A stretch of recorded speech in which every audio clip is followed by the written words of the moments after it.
Assalamualaikum warahmatullahi wabarakatuh. Yang terhormat Bapak Kepala Sekolah SD Negeri 1 Samigaluh, yang kami hormati ibu-ibu guru beserta karyawan SD Negeri 1 Samigaluh.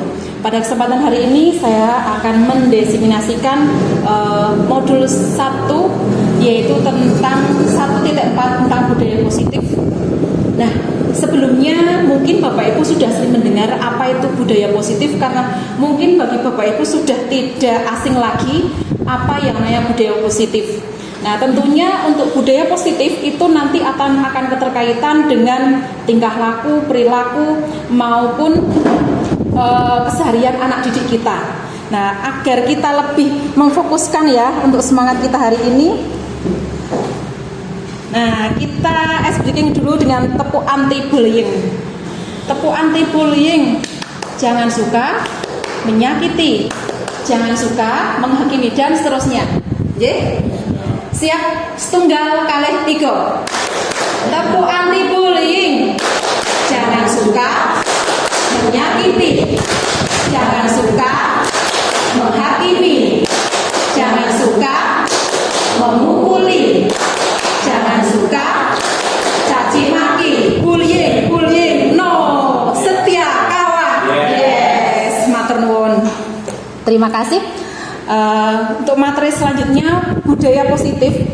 Seperti yang sudah saya sampaikan di depan, bahwa sering kita sudah paham apa itu budaya positif. Nah, pengertian dari budaya positif adalah nilai-nilai, keyakinan-keyakinan, dan kebiasaan-kebiasaan di sekolah yang berpihak pada murid, agar murid dapat berkembang menjadi pribadi yang kritis, penuh hormat, dan bertanggung jawab. Memang budaya positif itu bukan suatu hal yang mudah, tetapi ini semua menjadi tanggung jawab kita sebagai guru. Nah, sebelumnya Bapak Ibu, mohon maaf, saya ingin bertanya, setuju atau tidak setuju? Yang pertama, hukuman dapat mendisiplinkan anak. Sisa lagi? Setuju? Sebelah sana?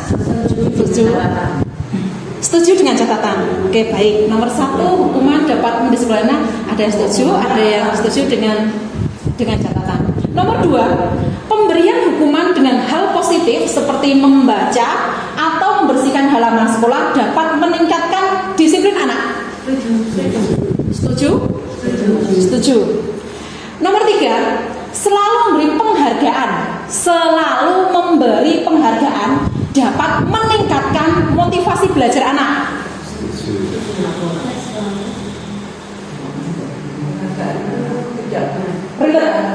Bisa hadiah, bisa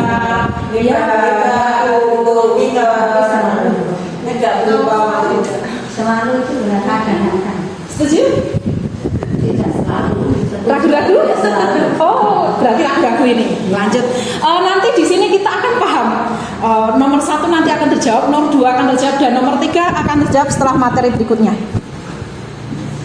Nah, topik budaya positif itu ada 6 Bapak Ibu. Yang pertama, disiplin positif dan nilai kebajikan universal. Nilai kebajikan secara umum. Yang nomor 2, teori motivasi, hukuman, penghargaan, dan restitusi. Apa itu restitusi? Mungkin masih asing kalau ini. Nanti kita bahas. Yang ketiga, keyakinan kelas. Di sini berbeda. Keyakinan kelas dengan peraturan sekolah itu ada bedanya. Nanti ada penjelasan terkait seperti itu. 4, kebutuhan dasar manusia dan dunia berkualitas. Nomor 5, restitusi, 5 posisi kontrol. Dan yang ke-6, restitusi segitiga restitusi. Mari kita mulai satu persatu. Yang pertama, disiplin positif dan nilai-nilai kebajikan universal. Saya mohon maaf Bapak Ibu, minta tolong Bu Umi, monggo berdiri dulu sini. Ini ada kegiatan kepalan tangan. Ada A dan B, Anda dan teman Anda sobeklah cari kertas kecil, tuliskan benda atau sesuatu yang sangat berharga untuk Anda, letakkan di salah satu tangan Anda, dan genggam benda sesuatu tersebut dengan segala daya dan upaya. Buatlah sebuah kepalan yang dengan kuat. Kemudian teman Anda, B, Bu Surati, monggo, mencoba dengan sekuat tenaga merayu A dengan berbagai cara agar benda yang ada di dalam kepala tersebut bisa terbuka. Jadi Bu Surati nanti membujuk, entah itu merayu dengan berbagai cara. Nah, sementara benda yang dibawa Bu Umi ini adalah rahasia, tidak boleh orang tahu.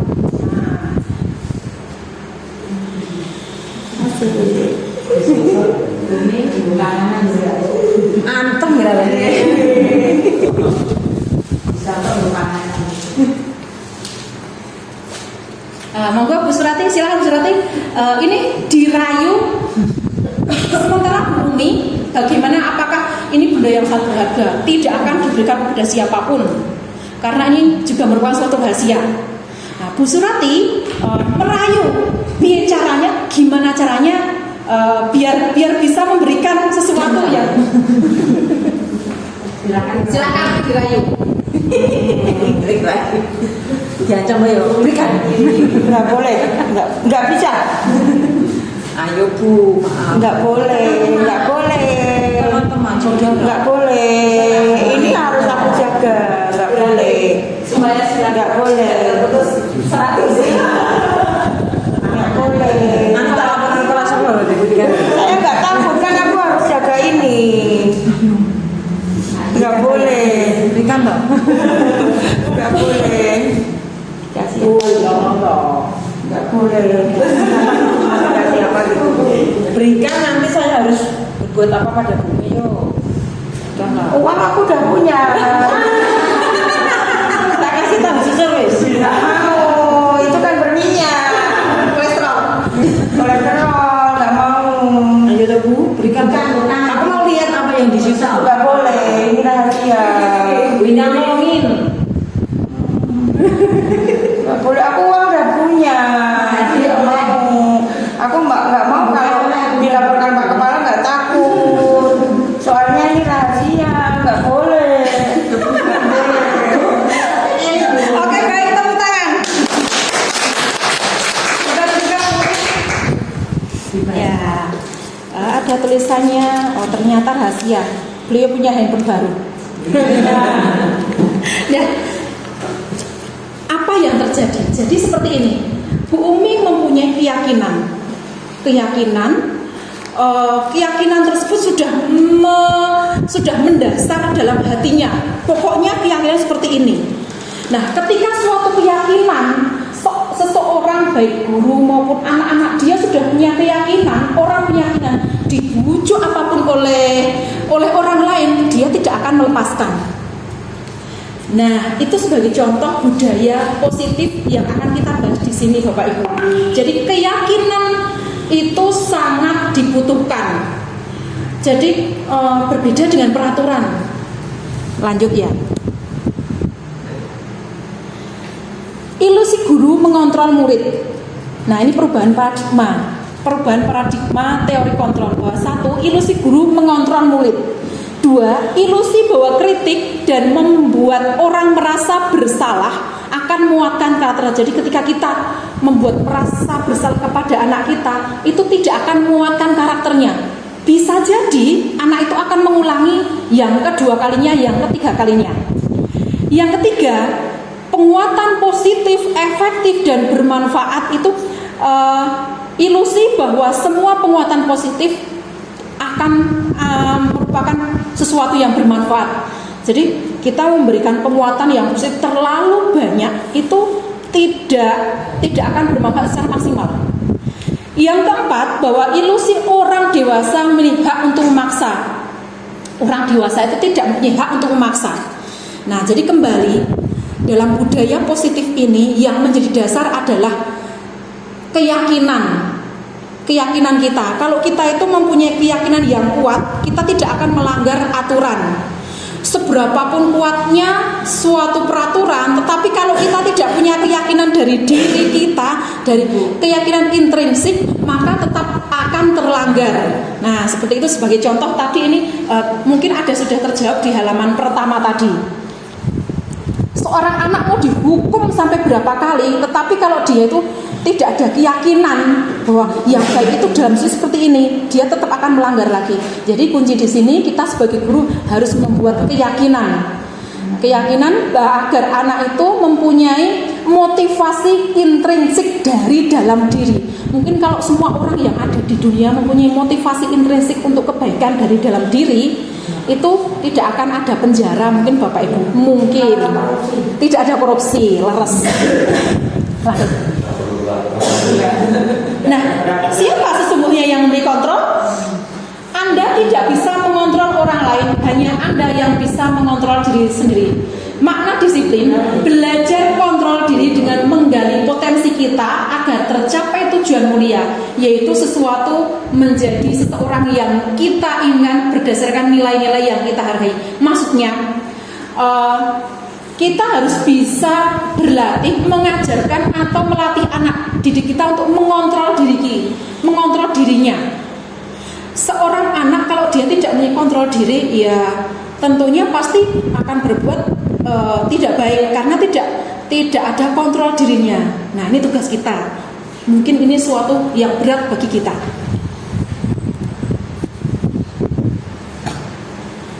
Sebelum saya lanjutkan, ini sebagai contoh begini. Kalau kita menggunakan helm ketika mau bepergian, yang pertama, apakah menggunakan helm karena takut kepada polisi? Apakah menggunakan helm karena takut ditilang peraturan polisi? Yang ketiga, apakah menggunakan helm adalah suatu keyakinan diri kita bahwa kita menjaga keselamatan? Nah, jawaban kita bagaimana Bapak Ibu? Bagus, leres. Nah, kalau dalam diri anak didik kita, sudah ada keyakinan dalam dirinya, keyakinan dari intrinsik, itu tidak akan melanggarnya. Nah, sebagai contoh misalnya Pak Mami ya, mau ke warung aja pakai helm, walaupun di warungnya cuma dekat, tidak ada polisi. Bumi ya, dari rumah sampai sini cuma 1 kilan, tetapi tetap pakai helm karena ada motivasi intrinsik bahwa menjaga keselamatan seperti itu. Nah, ini sudah terjawab Bapak Ibu. Nah, nilai-nilai kebajikan adalah sifat positif manusia yang merupakan tujuan mulia yang ingin dicapai setiap individu. Nilai-nilai tersebut bersifat universal dan lintas bahasa, suku bangsa, agama maupun latar belakang. Nah, setiap perilaku perubahan memiliki suatu tujuan. Jadi seorang anak itu melakukan sesuatu, dia memiliki tujuan. Sebagai contoh, kemarin ada seorang anak yang melakukan, misalnya yaitu kemarin merusak barang yang ada di sekolah. Dia memiliki tujuan, walaupun tujuannya salah, tidak sesuai dengan keyakinan kita, keyakinan kelas. Yang kedua, dengan memainkan nilai-nilai kebajikan yang diyakini seseorang, maka motivasi intrinsiknya akan terbangun sehingga menggerakkan motivasi dari dalam untuk dapat mencapai tujuan mulia yang diinginkan. Jadi tujuan kita Bapak Ibu, kita menguatkan motivasi intrinsik dari dalam diri anak agar dapat mengaitkan nilai-nilai kebajikan yang diyakini. Yang ketiga, nilai kebajikan yang ini dicapai oleh setiap Indonesia kita kenal dengan profil pelajar Pancasila. Titiknya nanti kalau kita bisa menguatkan motivasi intrinsik setiap anak yang ada di SD kita, maka akan tercapai profil pelajar Pancasila yang sudah kita gaungkan setiap hari. Yang selanjutnya, nomor 2, teori motivasi, hukuman, penghargaan, dan restitusi. Ini nanti akan menjawab pertanyaan yang kedua. Sebenarnya hukuman itu bisa mendisiplinkan anak atau tidak? Penghargaan bisa mendisiplinkan anak atau tidak? Nah, sebelumnya kita lanjut ke teori motivasi perilaku manusia. Ada 3 motivasi perilaku manusia. Yang pertama, seperti tadi sudah saya sampaikan, yang pertama untuk menghindari ketidaknyamanan atau hukuman, seperti kalau naik sepeda motor menggunakan helm karena takut dihukum kena tilang polisi, berarti ini motivasi eksternal. Anak masuk sekolah tepat waktu karena takut dihukum oleh guru, ini motivasi eksternal. Yang kedua, mendapat imbalan atau penghargaan dari orang lain. Motivasi internal eksternal. Contohnya, Mas, silahkan kamu mengerjakan ini. Kalau kamu bisa mengerjakan, nanti saya kasih uang 50.000. Nah, ini motivasi suatu penghargaan tapi eksternal. Itu kalau berlanjut, nanti apakah itu motivasinya akan berjalan seperti itu lurus? Tidak, suatu saat dia akan down, berhenti. Iya, betul. Pertanyaan terjawab. Yang ketiga, untuk menjadi orang yang mereka inginkan dan menghargai diri sendiri dengan nilai-nilai yang mereka percaya. Nah, ini motivasi internal. Nah, ini tujuan disiplin positif. Nah, ini kuncinya di sini adalah motivasi yang harus kita bangun kepada anak didik kita itu nomor 3. Menjadi orang yang mereka inginkan, menghargai diri sendiri, keselamatan, kemudian ya intinya motivasinya dari dirinya, dari hatinya, bukan karena takut hukuman, karena dihargai dengan penghargaan. Lanjut Bapak Ibu. Tanya dulu Bunda. Oh, silakan. Bagaimana caranya supaya anak-anak itu yang pada yang nomor 3 tadi? Oh, nanti ada di sini. Oke, baik. Ya, makasih pertanyaannya. Bagus. Poin yang pertama, dihukum dengan penghargaan. Loh, penghargaan kok menghukum anak? Kok bisa? Jawabannya seperti ini. Bahwa penghargaan berlaku sama dengan hukuman. Dalam arti meminta untuk membujuk seseorang melakukan sesuatu untuk memenuhi suatu tujuan tertentu dari orang dengan meminta atau membujuk. Dorongan eksternal dan akan ada faktor ketergantungan. 1 kali oke, 2 kali oke, nggak apa-apa. Tetapi kalau itu berulang kali, maka akan yang terjadi adalah ketergantungan. Jadi yang membuat ketergantungan bukan hanya narkoba Bapak Ibu, tetapi ini juga penghargaan juga menjadi ketergantungan. Beberapa dampak dari pemberian penghargaan ini sesuai dengan teori Alfie Kohn. Yang pertama, pengaruh jangka pendek dan jangka panjang, ada pengaruhnya. Yang kedua, penghargaan menghukum. Ketika dia tidak diberi penghargaan, dia tidak akan melaksanakan dengan baik. Yang ketiga, penghargaan mengurangi ketepatan. Yang penting tak gerak, entah itu benar atau enggak, yang penting saya sudah dapat penghargaan. Yang keempat, penghargaan tidak efektif. Penghargaan ketika itu dilakukan berulang kali tidak efektif. Penghargaan merusak hubungan. Sebagai contoh, di dalam satu kelas ada yang juara 1, ada yang juara terakhir sendiri. Jadi mengapa dalam kurikulum Merdeka tidak ada ranking? Ini salah satunya adalah di sini, penghargaan merusak hubungan sesuai dengan teori Alfie. Jadi nanti ada yang pertama, bagi anak yang ada di belakang, dia pasti punya keyakinan, mau saya kerjakan seperti apapun saya tidak bakal jadi juara. Jadi ada suatu hubungan yang rusak. Ada hubungan. Nah, ini mengapa di kurikulum Merdeka tidak diperkenankan ada ranking, walaupun kita tahu yang juara 1 itu siapa kita tahu, tapi kan tidak boleh diumumkan di dalam forum atau di kelas.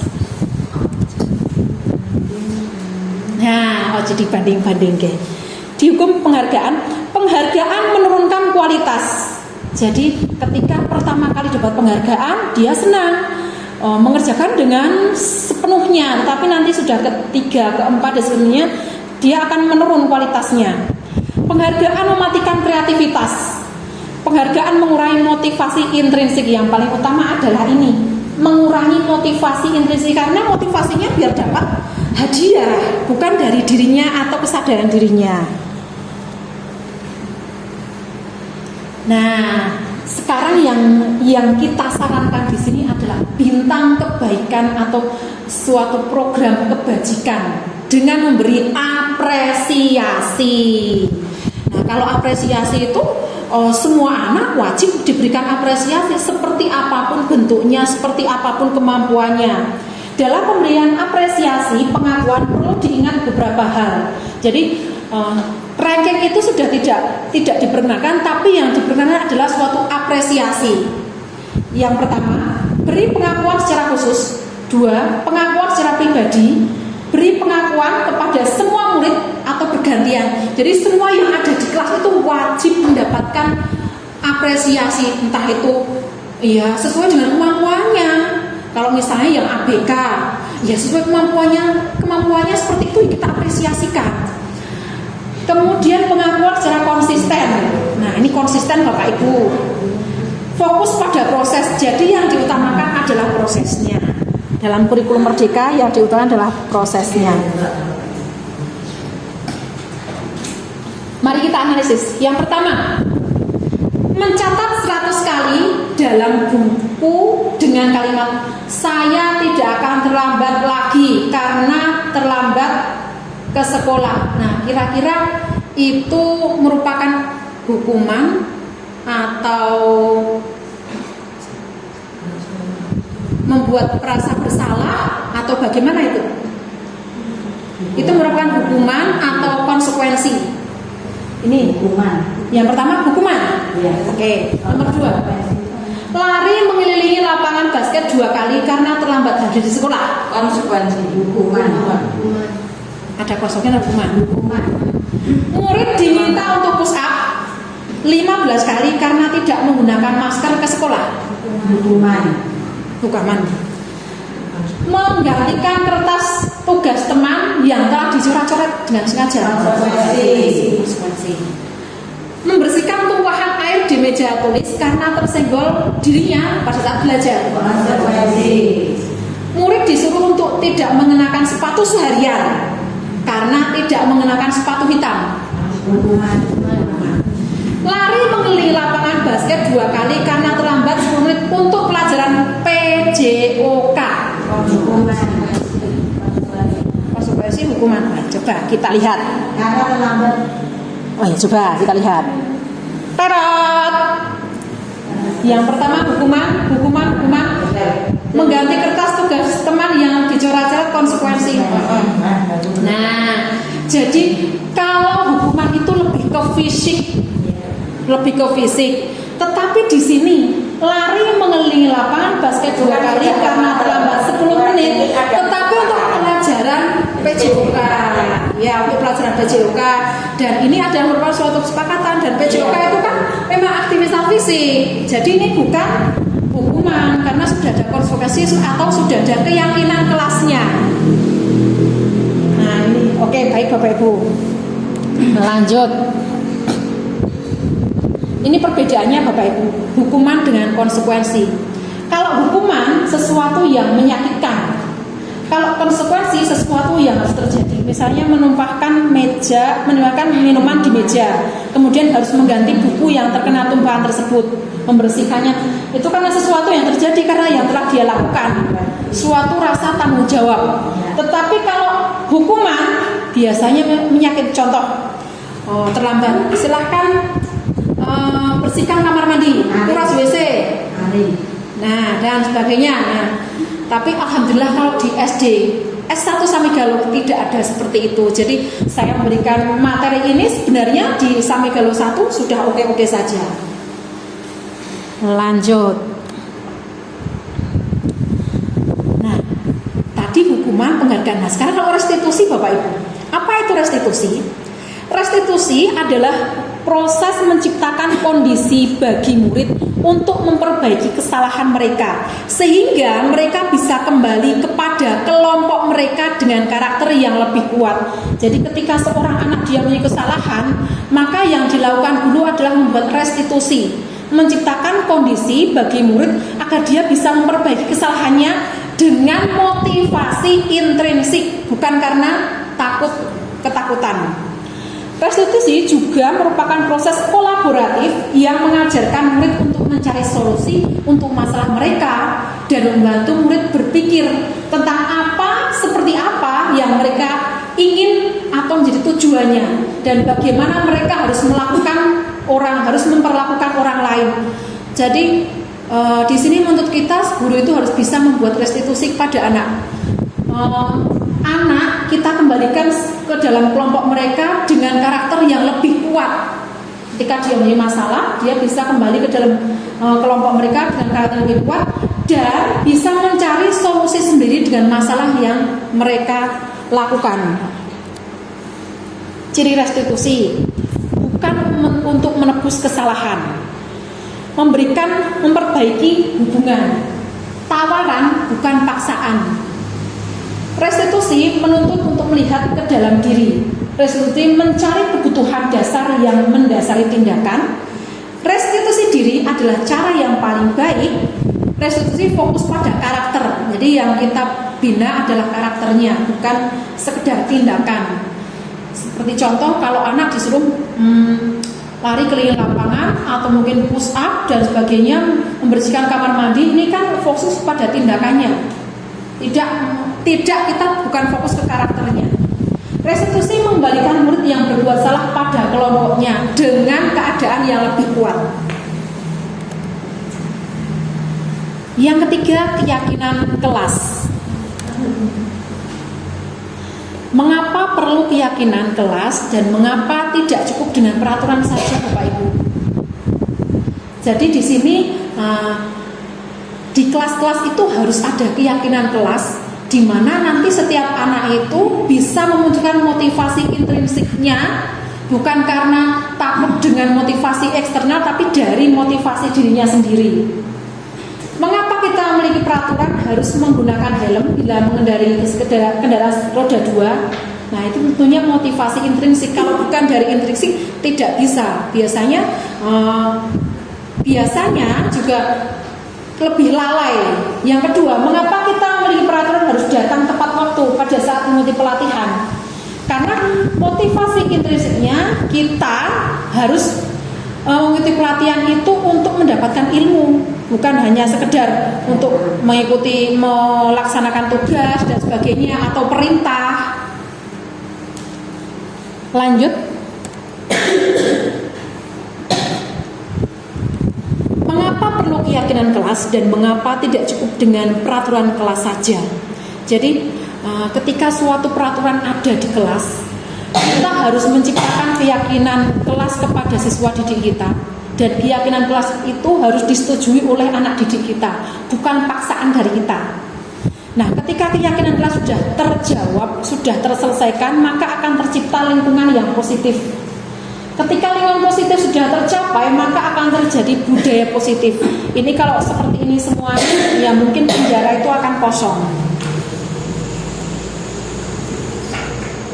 Nah, mari Bapak Ibu kita analisis. Selalu kembalikan buku ke tempatnya. Jadi perbedaannya peraturan dengan keyakinan kelas. Kalau keyakinan kelas adalah suatu keyakinan dalam bentuk positif. Jadi tidak menggunakan jangan, tidak menggunakan tidak menggunakan tidak boleh. Selalu kembalikan ke tempatnya. Ini merupakan keyakinan kelas apa? Dilarang mengganggu orang lain, hadir di sekolah 5 menit sebelum pembelajaran dimulai. Ini jawabannya Bapak Ibu. Yang pertama, selalu kembalikan ke buku ke tempatnya. Ini keyakinan kelas berupa tanggung jawab. Yang kedua, dilarang mengganggu orang lain, menghormati orang lain. Yang ketiga, hadir di sekolah 15 menit sebelum pembelajaran dimulai. Berarti menghormati orang lain atau berkomitmen, punya komitmen, harus kita bangun itu. Tapi ya itu Bapak Ibu, ini tidak mudah dan ini menjadi PR yang berlanjut untuk kita. Dilarang melakukan kekerasan, berarti ini keyakinan kelas adalah keselamatan dan menghormati orang lain. Dilarang menggunakan narkoba, kesehatan. Bergantian atau menunggu giliran, menghormati orang lain dan bersabar. Gunakan masker, berarti keyakinan dalam artinya adalah demi keselamatan, demi kesehatan. Jangan berlari di kelas atau di koridor. Keyakinan kelas yang kita bangun dalam diri anak adalah keselamatan dan keamanan. Kalau masih kata jangan itu kan nanti hubungannya masih dengan peraturan. Kalau peraturan lebih condong bahwa yang membuat peraturan adalah sekolah, yang membuat peraturan adalah guru. Jadi siswa lebih ada tuntutan untuk melaksanakannya.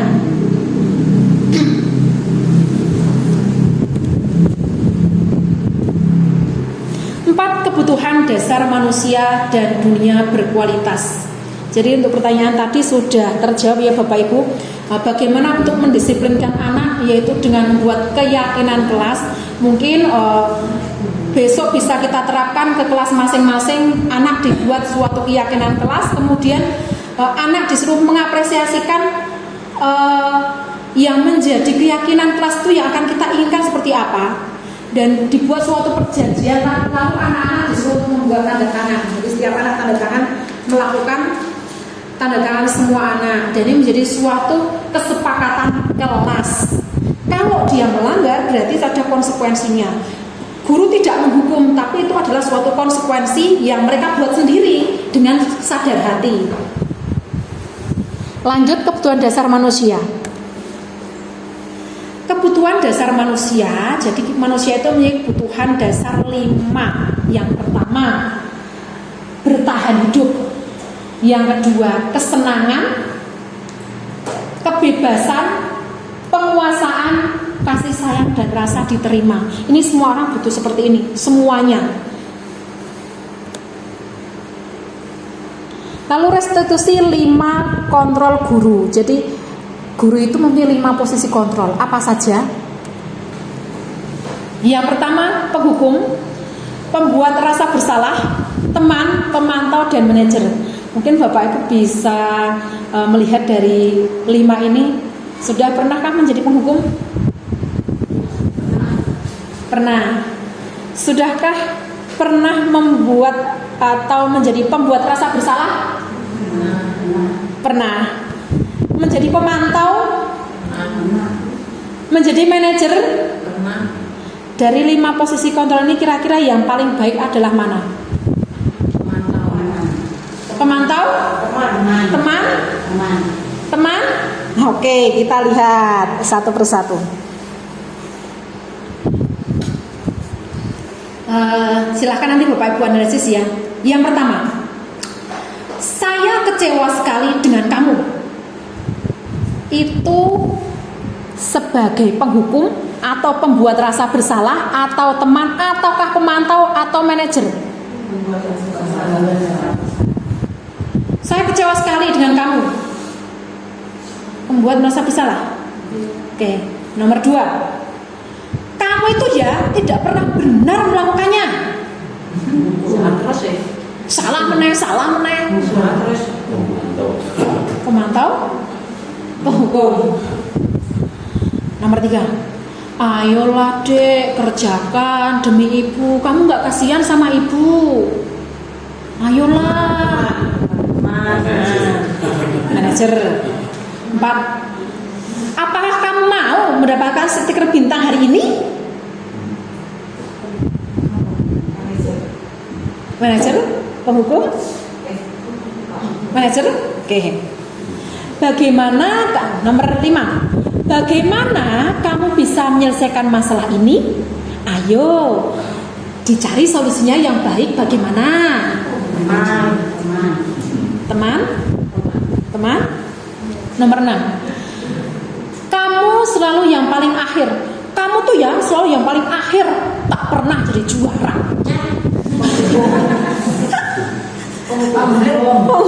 Oke, kita lihat satu persatu. Nomor 1. Saya kecewa sekali dengan kamu. Pembuat orang merasa bersalah. Kita umpamakan kita. Alah bu menggara kono ora iso. Saya kecewa sekali dengan kamu. Rasanya seperti merasa bersalah luar biasa. Nomor 2. Kamu tidak pernah benar melakukannya. Setiap hari salah terus. Itu penghukum. Tetapi dengan kata-kata, ayolah lakukan demi ibu atau bapak. Menjadi teman itu Bapak Ibu. Ayolah dikerjakan. Ini saya sering melakukan seperti itu. Ayolah dikerjakan. Apa yang kamu mau? Apa kamu mau mendapatkan stiker bintang hari ini? Nah ini pemantau Bapak Ibu. Jadi dengan adanya stiker kita bisa memantau. Jadi karena ini dikatakan guru sebagai pemantau. Bagaimana kamu bisa menyelesaikan menyelesaikan masalah ini, ayo saya bantu, bagaimana, dan sebagainya, dan sebagainya. Nah, ini adalah sebagai manajer. Jadi guru memandu dan memantik anak agar bisa menyelesaikan masalah yang dialami. Terakhir, kamu tuh ya selalu paling terakhir mengerjakannya. Salah meneh. Nah, ini penghukum. Dan tentunya kita di sini, ini adalah suatu pernyataan ya, bukan hukuman fisik. Tetapi kalau saya pribadi mengakui, saya pernah melakukan semua ini. Dan ternyata ada hal yang buruk, ada yang kurang baik, ataupun tapi ada yang baik. Nah, kira-kira Bapak Ibu sekarang kita analisis posisi guru yang paling baik yang mana? Semua baik. harus pernah menghukum. Kalau mendapat hukuman harus dihukum. Yang paling itu berarti ada di paling atas. Teman.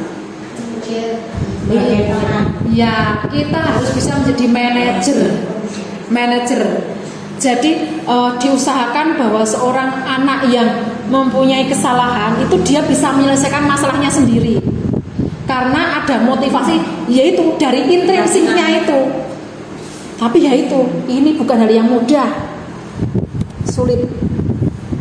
Nah, ini yang poin terakhir, restitusi atau segitiga restitusi. Nah, ini diharapkan kita sebagai guru itu tidak boleh menghukum anak, walaupun hukumannya itu ataupun hukuman fisik, kita tidak boleh anak suruh push up dan sebagainya.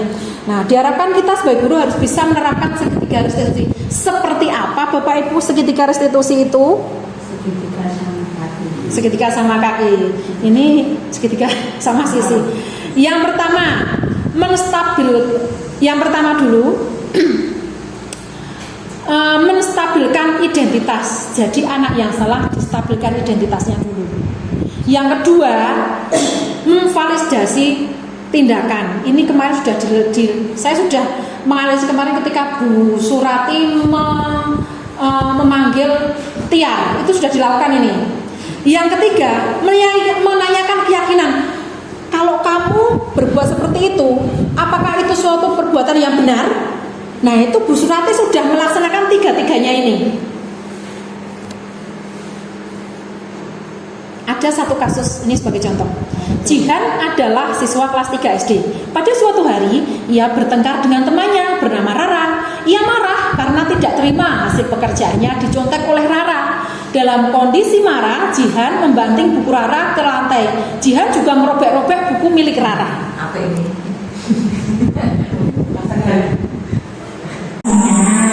Guru mau tanya, hari ini kamu terlambat masuk sekolah lagi ya?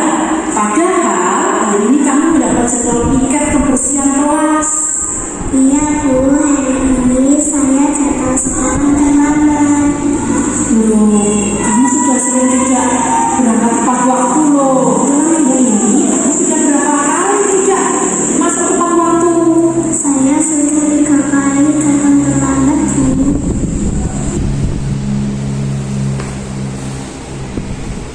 Lanjut. Saya tidak bisa bangun dengan tepat waktu. Jelas sekarang. Kalau kamu tidur sampai larut malam, maka paginya akan susah bangun pagi, sehingga akibatnya kamu terlambat masuk sekolah seperti saat ini. Kalau itu berlanjut terus, apakah itu baik?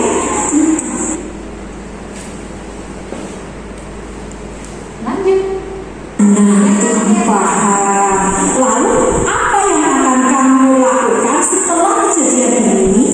Saya berjanji untuk tidak menyelesaikan sampai larut malam. Saya akan menggunakan waktu saya untuk belajar. Sip, bagus. Nah,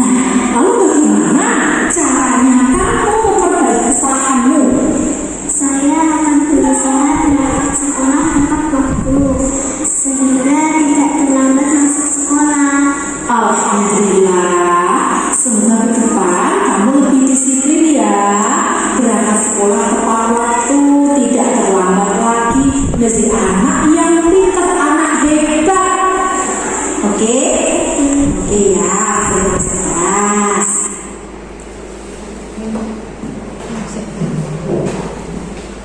Terima kasih Bapak Ibu.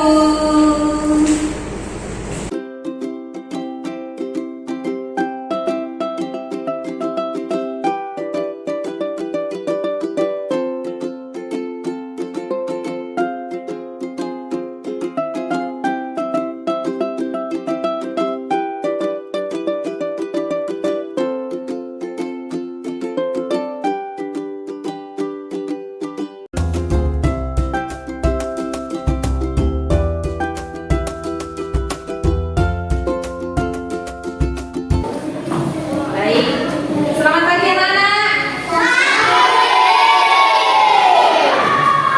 Kita bersemangat dulu. Semangat pagi, pagi, pagi, pagi. Luar biasa. Sekali lagi, semangat pagi.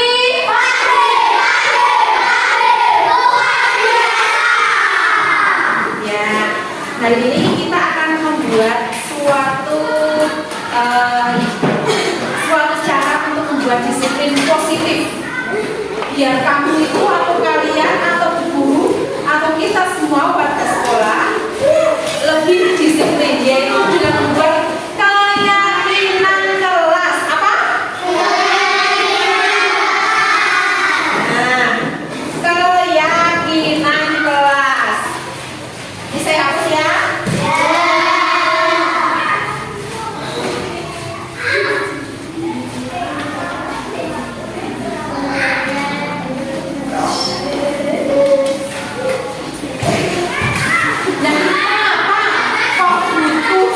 Keyakinan kelas kok tidak cukup peraturan saja? Ada yang tahu? Tidak. Oh, nah begini. Keyakinan kelas itu adalah kemauan dari diri kita sendiri. Jadi dorongan atau motivasi intrinsik. Intrinsik itu dari dalam diri kita. Jadi ketika kita melakukan sesuatu itu berdasarkan kemampuan kita, bukan kemauan karena dipaksa atau bukan karena terpaksa. Contoh, sekali contoh ya. Gina kemarin baru saja sakit. Kemudian ketika sakit kan harus minum obat ya.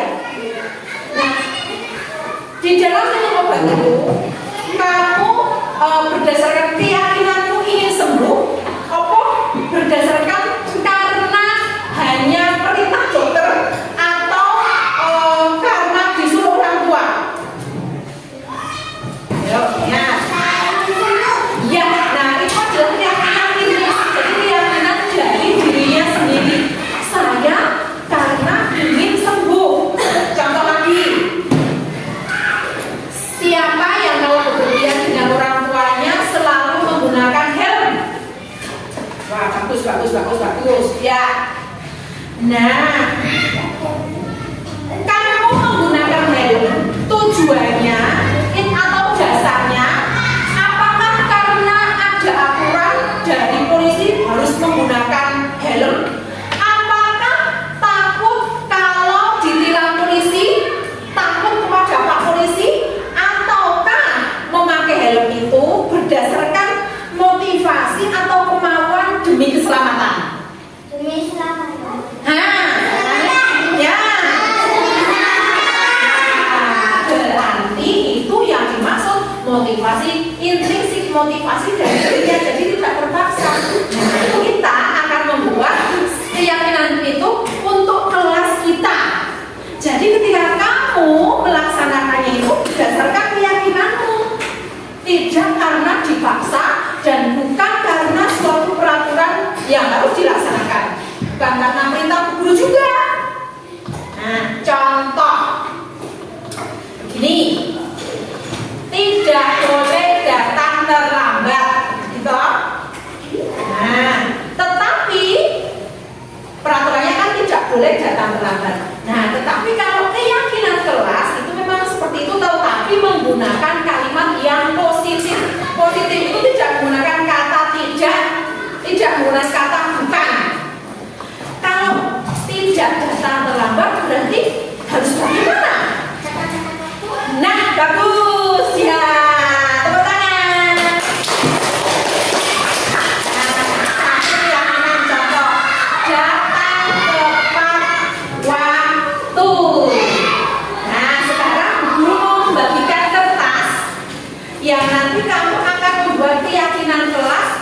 Tapi tidak usah teman-teman. Menurut dirimu, kira-kira di kelas kita mau buat keyakinan apa saja ya? Tapi jangan menggunakan kata tidak. Kalau misalnya menyebut tidak membuang sampah sembarangan, berarti nah seperti itu, cocok betul. Baik, itu sudah jawabannya.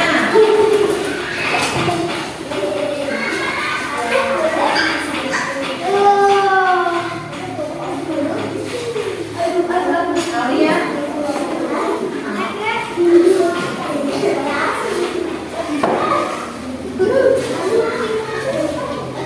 Nanti itu juga nanti kalau sudah ditempelkan di depan, jadi itu lemnya yang ada di bawah, jangan lemnya yang ada di atas, lemnya yang ada di bawah ini, karena nanti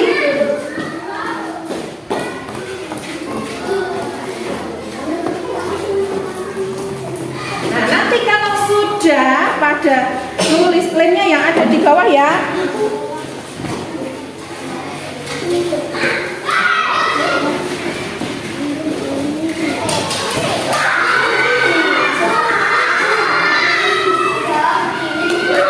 Lemnya ada di bawah.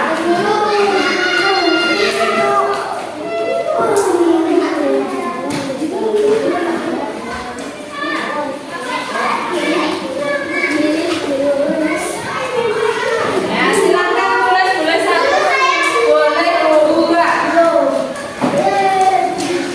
Keyakinan keras yang akan kamu ajukan apa? Nanti setelah jadi kamu tulis terus ditempel di depan. Sudah? Ya. Silakan ditulis.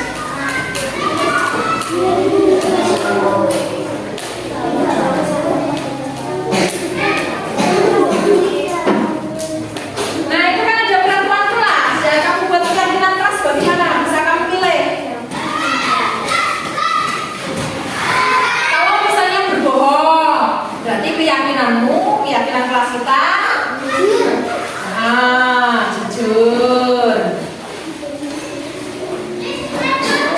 Berbicara tidak sopan, berarti keyakinan kelasnya apa? Bicara sopan. Tidak menjaga kebersihan, berarti selalu menjaga kebersihan.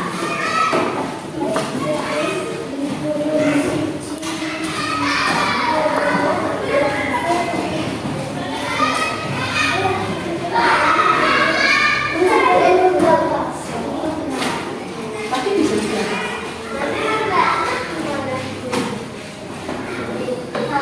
Ya sudah, oke, tempel.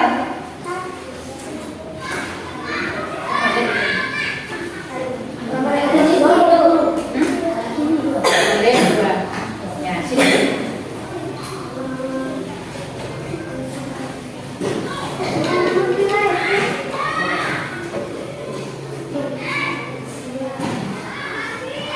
Silakan duduk. Nanti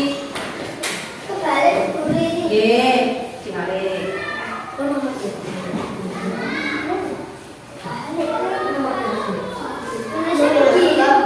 Oke.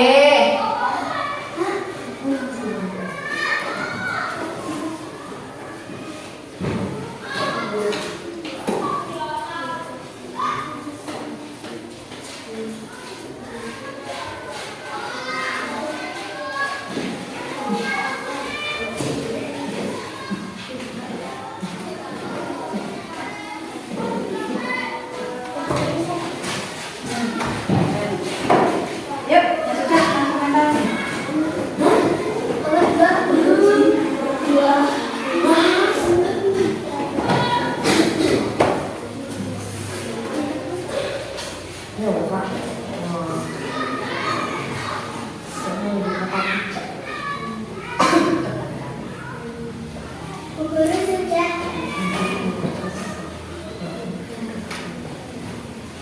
Tidak menghormati teman. Berarti kalimat positifnya apa?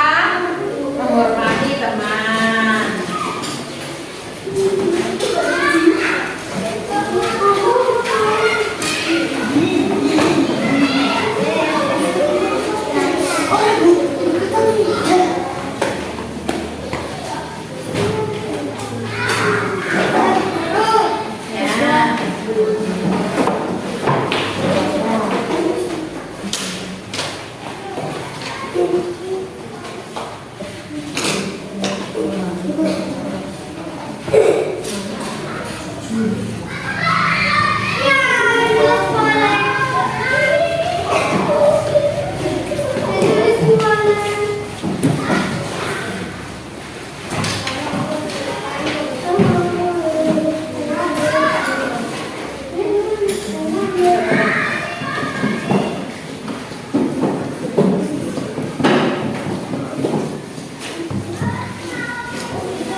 Menjaga kebersihan.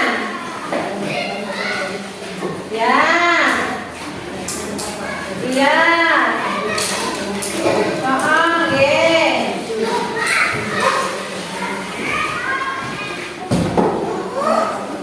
Ya. Ya, ini ada beberapa yang sama, kita seleksi. Oke, baik, silakan duduk. Silakan duduk, silakan duduk. Oke, silakan duduk. Yang sama. Ini ada yang sama.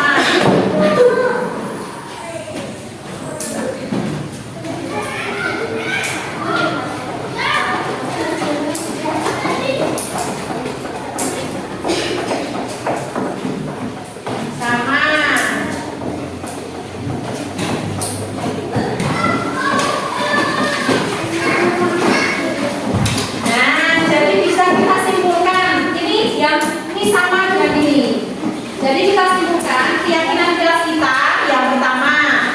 Bisa dicatat ya, kita buat seperti itu. Yang pertama,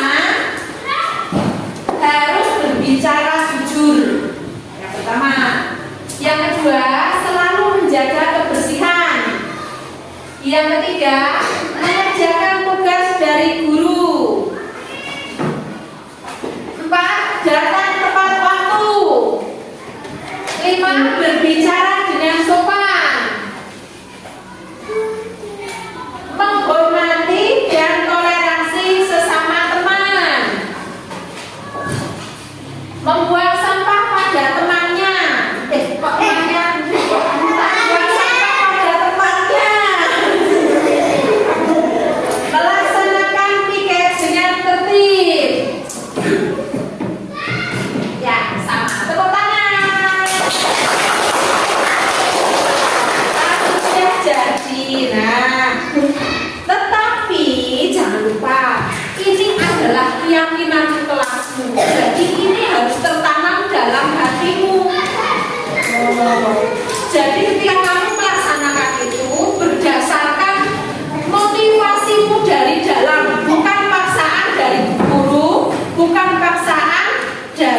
orang tua atau takut kalau tidak melaksanakan, tetapi kamu melaksanakan itu karena berdasarkan kemauanmu sendiri. Setuju? Setuju. Tepuk tangan. Oleh karena itu, untuk memperjelas kesepakatan kita, ini kan menjadi kesepakatan kelas ya. Kita akan tanda tangan, satu kelas tanda tangan bahwa bersedia melaksanakan dengan hati. Oke?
Saiki royan.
3 SD Negeri 1 Samigalo.